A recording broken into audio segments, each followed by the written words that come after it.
আসসালামু আলাইকুম। তাহমিনা রান্নাঘরে আপনাদেরকে স্বাগতম। দর্শক, গরুর পায়া রান্নাঘরে আপনাদেরকে দেখাবো।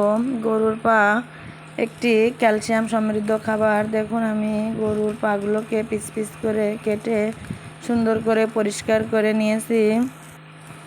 চুলায় একটি প্যান বসিয়ে দিয়ে দিলাম কিছুটা তেল। এখন একে একে এর ভিতর দিয়ে দেবো আমি পেঁয়াজ রসুন বাটাটা দিয়ে একটু সুন্দরভাবে নেড়ে চেড়ে, দর্শক দেখুন, একটু সুন্দরভাবে আমি এটিকে নেড়ে চেড়ে নিচ্ছি। গরুর পায়াটা রান্না করতে পারলে কিন্তু খেতে অনেক সুস্বাদু।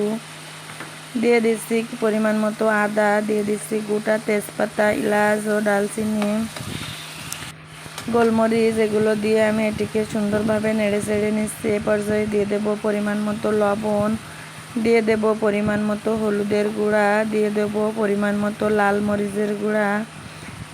এখন দিয়ে দিচ্ছি জিরে মশলার গুঁড়া।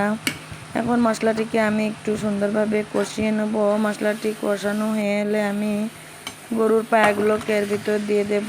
হালকা নেড়ে চেড়ে আমি গরুর পায়াটিকে কিন্তু প্রেশার কুকারে দিয়ে দেব। প্রেশার কুকারে দিলে পায়াটি যেমন নরম হয়ে আসবে, খেতে অনেক সুস্বাদু ও মজা হবে।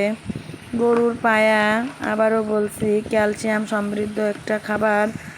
দর্শক, যত পারবেন গরুর পায়া খাওয়ার চেষ্টা করবেন। দেখুন, প্রেশার কুকারে আমি পায়াগুলো ঢেলে দিয়েছি। অলরেডি প্রেশার কুকার আমি চুলায় বসিয়ে দিয়েছি।